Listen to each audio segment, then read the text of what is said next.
What's up? It's yours truly.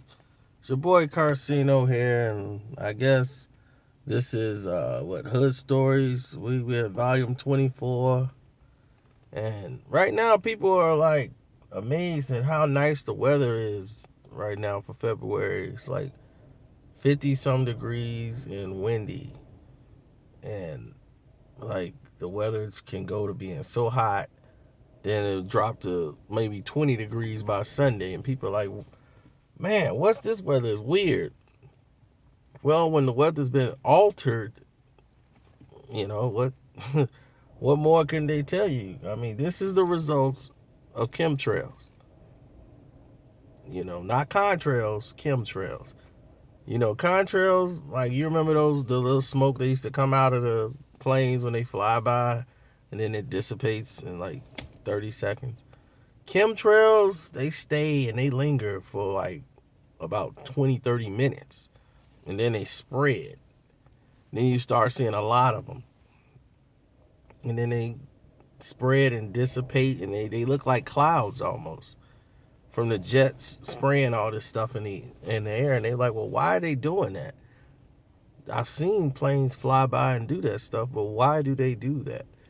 Well, they do those chemtrails because in those chemtrails there's chemicals like barium, mostly aluminum, that is when the sun reflects off the aluminum, the plan was it's supposed to reject some of the light away from the sun actually hitting the ground. And actually it's a form of controlling the weather. And what it does is affects certain crops and things of that nature so it can grow. But what they didn't anticipate was all the other elements to go wrong. This is how global warming started. The greenhouse gases can't escape as quickly and as swiftly through the chemtrails, which form like a barrier, and it keeps that heat kind of enclosed, which throws the balance of everything off and keeps the earth extra warmer than what it needs to be. So that's how global warming started. Not because we're doing all this too much. If we were doing what we were supposed to do and taking care of business and letting the world leaving stuff alone, everything would be fine. But it's our intervention into things and trying to control nature that has caused this to happen. And that's why we're having some of these effects from that. That's why the soil has a lot of aluminum in it. The rain has a lot of aluminum, more than usual. It should probably be, if you take any rain right now in your area, go to a lab, have it examined. If it has 0.6 or 9, and that's about normal. But when it's putting up numbers like 1 point something or 2, you have a very major problem in your area. Okay, do your own science experiments. But what's happening is all that aluminum and barium and all that stuff is getting into the soils, and it's making the vegetables and things that you eat, you're getting sick from these things. People are becoming sick. That's why you see they know what they're doing, and that's why you see people doing organic this, organic that. Why you think you see other people being more cautious on where they're going out, what they're doing? People are getting all these sick illnesses because they're having all these breathing in these extra toxins that's coming from chemtrails. So instead of this being a hood story, this is a real story. It's a real, like, what's happening right now type story. So I don't want to breathe in a lot of this stuff, but a lot of it is happening. It is happening around the world too. Don't think it's just here, and it spreads out like a coat. Now we don't know what the long-term effects will be, but haven't you noticed you don't have a lot of daylight? It gets dark really fast because the sunlight is not coming all directly in. You're having some of it reflected back out by all the aluminum.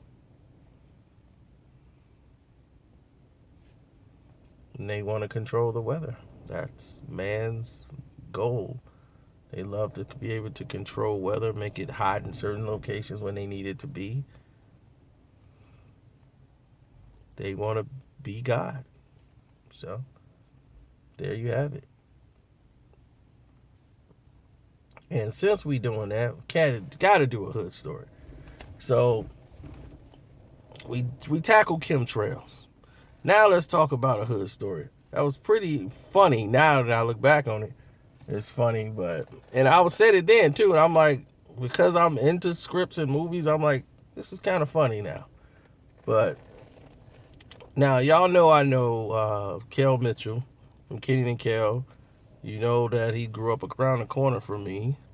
And I first met him, like I told you, my cousin and him all had a rap group. They performed, like, they used to just break dance at this time. But they used to, like, do it in the middle of the street over there on Avalon. So I'm over there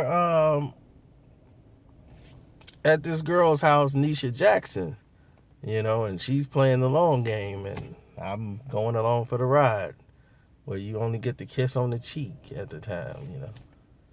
See, y'all don't know nothing about that, kids. It was a first base, maybe, you can work your way up the ladder. Now, first base is sex.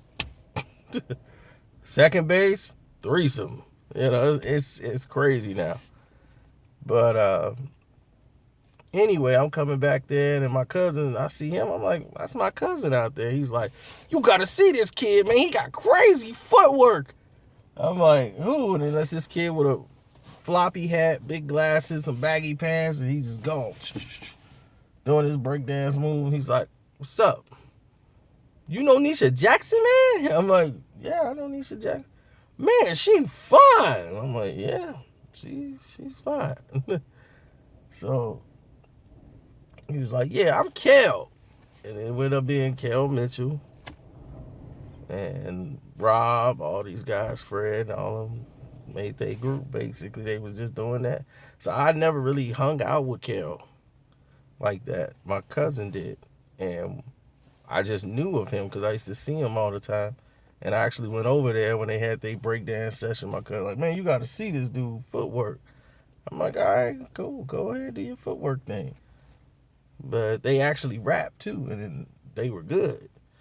So I used to be playing their tapes and all that stuff. I used to love it. But anyway, Kell goes to Nickelodeon. We all know the rest. Kenan and Kel, all that show. He becomes like a superstar. And I think he just moved to California. The show moved to California. And the Good Burger movie was getting ready to come out or came out. And he was like the Kell Mitchell. And he brought his girlfriend home for the first time. It was his birthday party that he had.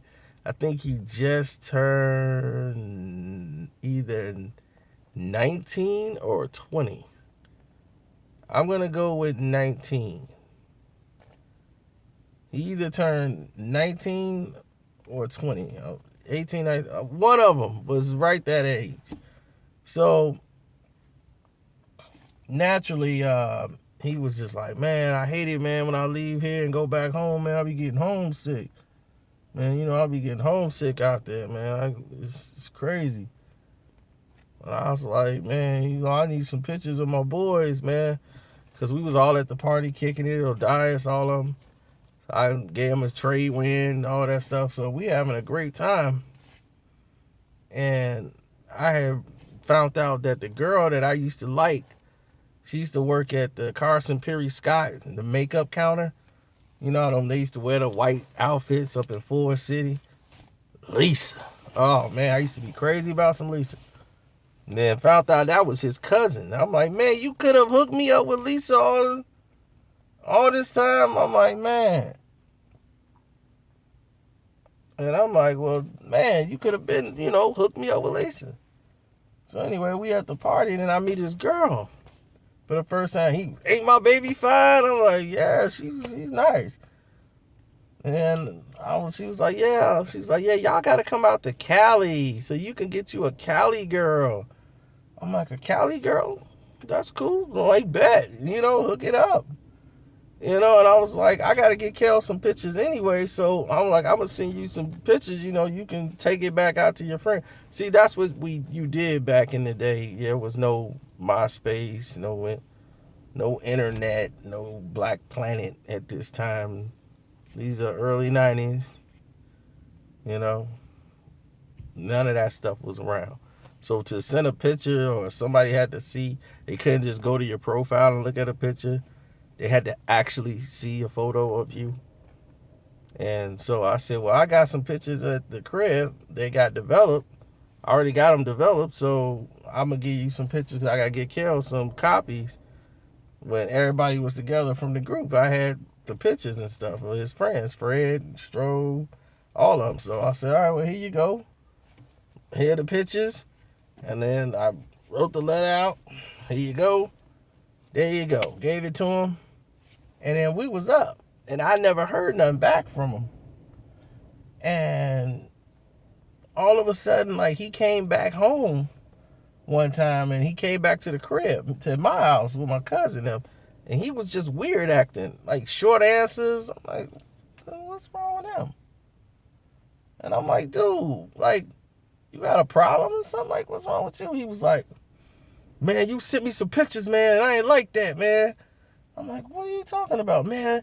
I'm not with that, man. I'm straight. I'm not with those pictures. I'm like, what is you talking about? Like, the pictures you asked for? He was like, no, it was some pictures in there of just you. And man, I'm not like that, man. I'm straight. I'm like, oh God, you didn't read the letter. I'm like, this is funny. We're going to laugh about this one day. But one, I ain't that way ever. Two, let's get something straight. Now I know you didn't read the letter. Because in the letter it said, like, you know, thank you. You was, you know, for being an inspiration to these young kids. Because before him, we had never dreamed that anybody could ever do anything like that that's local. We always feel like if anybody on television, movies, they had to be chosen for something like that. We had family members that was famous, like from MC Hammer. They told us, like, hey, you know that's your family, right? Oh, okay. But other than that, these are not people that we saw every day. We used to see this kid, and now this kid is on television doing things, and it's like, wow, this stuff is possible. You know, we never would have dreamed any of this was possible if it wasn't for that. So at that time, that's what the letter was thanking him for. But it's like, yeah, these pictures here, the ones that I'm sending you, these are not for you. This is supposed to go to so-and-so, your girl. She's going to give them to her friends. You know, y'all can pass them out, you know, to the girls that's asking so they can know what I look like before I get down there. So that's what that was about. He didn't get to that part. He got the pictures. He looked at the note, read the first couple of lines and said, here. And so when he see the pictures of just me, he like, what the hell is this? So after that, it was all good. He squashed it like, oh, man, you know. So after that, it was squashed. But I said, this is funny. I'm like, we going to laugh about this one day. Because I was wondering, like, man, what in the world is wrong with this dude? I'm like, he'll never act like this. Like what? Like, you got a problem or something with me? Like we even continue to have this friction up in here. But no, ever since then, man, dude was cool as a fan. And everything was back to 100. But that's why I was like, man, I got to tell that one because that was too funny not to even tell. Because I was like, that's funny. I got to admit, that's funny. even if it's a bad light at one point, because man, I'm like, man, dude, how long was you going along thinking that? I'm like, I wanted to smash your cousin Lisa, who fronted on me because I worked in retail at the time. Lisa, shame on you.